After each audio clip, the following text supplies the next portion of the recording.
औज़ुबिल्लाहि मिनश्शैतानिर्रजीम बिस्मिल्लाहिर्रहमानिर्रहीम। अस्सलाम वालेकुम नाज़रीन, आपका होस्ट फैसल अजीज बट। नाज़रीन, आज मैं आपको दुनिया में तेजी से तरक्की की मराहिल तय करते हुए सुपर पावर बनने तक वाला मुल्क और उसमें रोनमा होने वाले पुरस्कार वाक़यात के बारे में आगाह करूंगा और मैं आपको बताऊंगा कि उसने तेजी से तरक्की की मराहिल कैसे तय की। वो कि हम उनके बारे में ये कहते हैं कि हमारी उनसे दोस्ती समुद्रों से गहरी और पहाड़ों से ऊंची है। आप समझ तो गए होंगे जी, मैं चीन की बात कर रहा हूँ। चीन में आपको पता है, चीन ने बड़ी तेजी से तरक्की की और अब वो सुपर पावर बन चुका है, दौड़ में नहीं है। अच्छा, चीन में आज से कुछ माह पहले उनके वजीर खारजा जो हैं वो इंडोनेशिया में सार्क कॉन्फ्रेंस में शिरकत के लिए गए।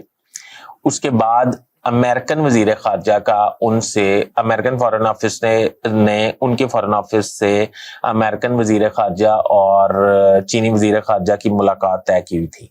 वो मुलाकात ना हो सकी और अचानक वजीर खारजा चीनी जो हैं, जिनका नाम था चंग गैंग, वो मंजर पर्दा स्क्रीन से गायब हो गए और काफी अरसे तक उनका पता ना चला। चीनी हुकूमत भी उनके बारे में लाइन में रही, बल्कि मुंह नहीं खोलती रही। व्हाइट हाउस ने इस पर खामोशी तोड़ी। अमेरिकन खारजा ऑफिस ने ये इंकशाफ किया कि चीनी वजीर खारजा पर्दा स्क्रीन से गायब हैं और काफी अरसे से गायब हैं, वो उनके बारे में कुछ पता नहीं चल रहा। तो तब फिर छोटी छोटी खबरें आना शुरू हुई और पता चला कि चीनी वजीर खारजा चंग गैंग किधर हैं। वो मैं भी आपको बताऊंगा। अब दूसरा एक चंद माह के बाद ही, यानी कि 2-3 माह के बाद ही एक और बड़ा वाकया हो गया। चीन के वजीर दिफा जिनका नाम जनरल ली शांगफू है, वो अचानक पर्दा स्क्रीन से गायब हो गए। आप गौर से सुने, चीन के वजीर दिफा जिनका नाम जनरल ली शांगफू है, वो अचानक पर्दा स्क्रीन से गायब हो गए। लास्ट उन्हें 29 अगस्त को बीजिंग में अफ्रीकी ममालिक के साथ मुनक्कदा सिक्योरिटी फोरम की कॉन्फ्रेंस में देखा गया था। यानी कि 29 अगस्त को वो लास्ट देखे गए हैं। आज 20 सितंबर है, यानी कि 19 और 20 सितंबर, यानी कि मैं 19 को ही कह रहा हूं, 20 को यकीनन आप देख रहे होंगे। तो 22 दिन हो गए हैं और चीनी वजीर दिफा जनरल ली शांगफू का कोई अता पता नहीं है।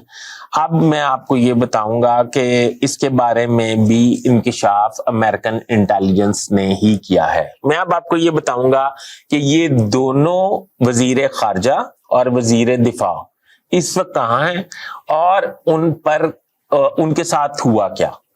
जनरल चंग जो वजीर खारजा हैं चंग गैंग, उन पर करप्शन की इन्वेस्टिगेशन हो रही थी। वो करप्शन की इन्वेस्टिगेशन के बाद वो चीजें प्रूव हो गई। जब वो चीजें प्रूव हो गई, उनकी फोर्सेस ने उनको गायब कर दिया और ताहाल वो गायब हैं। अब नए वजीर खारजा चीन के खिदमात अंजाम दे रहे हैं, उनका कोई अता पता नहीं है। वजीर खारजा का, चीनी वजीर खारजा का आज तक कोई अता पता नहीं है।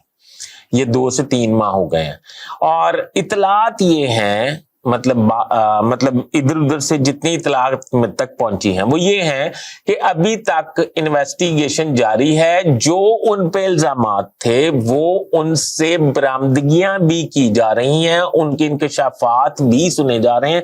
उनके इंकशाफात की बुनियाद पर वजीर दिफा जनरल ली को भी गिरफ्तार कर लिया गया है और चाइना की हुकूमत अपनी बदनामी की वजह से इस बात को डिस्क्लोज नहीं कर रही। हालांकि ये बदनामी नहीं है, ये नेक नामी है। ये होता है एहतसाब, ये होता है मंतक, ये होता है अपने मुल्क से मोहब्बत का खमियाजा। यानी कि आप खमियाजा से मुराद कि अपने मुल्क से मोहब्बत का सबूत। इस तरह एहतसाब होते हैं, बिला तफरीक एहतसाब होते हैं। बिला तफरीक किसी को ये नहीं समझा जाता, कोई अपोजिशन में है तो वो करप्ट है तो उसको गिरफ्तार कर लें, कोई हुकूमत में है वो करप्ट है तो उसको गिरफ्तार नहीं, उसे इस्तिस्ना दे दिया जाए। ये चीन ने किया है अपने वजीर खारजा और वजीर दिफा के हवाले से। 29 अगस्त को जनरल ली, आप समझ रहे हैं ना, मतलब जनरल, चीन की फौज के जनरल ان کا نام ہے لی شانگفو، یہ وزیر دفاع تھے، ان کو غائب کر لیا گیا۔ ان پہ مبینہ طور پہ الزام ہے کہ ان کے بارے میں بھی کرپشن کے ثبوت سیکیورٹی فورسز کو مل چکے ہیں، انویسٹیگیشن جو ان کی ایجنسیز ہیں، اور ان سے بھی ان کو بھی سائڈ پہ کر کے ان سے بھی انویسٹیگیشن کی جا رہی ہے۔ یہ ہوتا ہے کہ چین نے، حالانکہ چین ہم یہ سمجھ رہے ہیں کہ چین نے اپنی بدنامی کی وجہ سے چھپایا، پر میں یہ سمجھتا ہوں کہ چین کی یہی نیک نامی ہے اور یہی دلیل ہے کہ ان کی روزانہ اور دن دگنی رات چگنی ترقی کس طرح ہو رہی ہے کہ وہ کسی کرپٹ کو اپنے ملک میں برداشت کرنے کے لیے تیار نہیں، بے شک ان کی فوج کا جنرل بھی ہو، بے شک ان کا وزیر خارجہ بھی ہو، بے شک ان کا کوئی امپورٹنٹ سے امپورٹنٹ مطلب عہدیدار بھی ہو۔ میں آپ کو ایک چھوٹا سا واقعہ چین کا اور بتاؤں گا۔ چین میں اگر کوئی کرپشن میں ملوث ہو اور یہ ثبوت مل جائیں اور اس کے شواہد اکٹھے ہو جائیں، تو شواہد اکٹھے ہونے کے بعد انہیں گرفتار کر کے جب اسے شوٹ کیا جاتا ہے پبلکلی، اس کی سزا موت ہے، یعنی کہ کرپشن کی سزا موت ہے۔ جب شوٹ کیا جاتا ہے تو اس کی ڈیڈ باڈی اس وقت ان کو دی جاتی ہے، اس کے لواحقین کو، جب وہ شوٹ کرنے کے تمام اخراجات گورنمنٹ کو پے کر دیتے ہیں، یعنی کہ گولی کے پیسے بھی، اس بندے کا جو ٹائم سرو ہوا ہے اس کے پیسے بھی، وہ جو ارینجمنٹس کیے گئے ہیں اس کے پیسے بھی، جتنے پیسے بنتے ہیں وہ اگر وہ خزانے میں جمع کروا دیں تو دین ڈیڈ باڈی جو ہے لواحقین کو فراہم کی جاتی ہے، ادروائز ان کو ڈیڈ باڈی سے بھی محروم کر دیا جاتا ہے۔ یہ قومیں ایسے ہی نہیں ترقی کر جاتی۔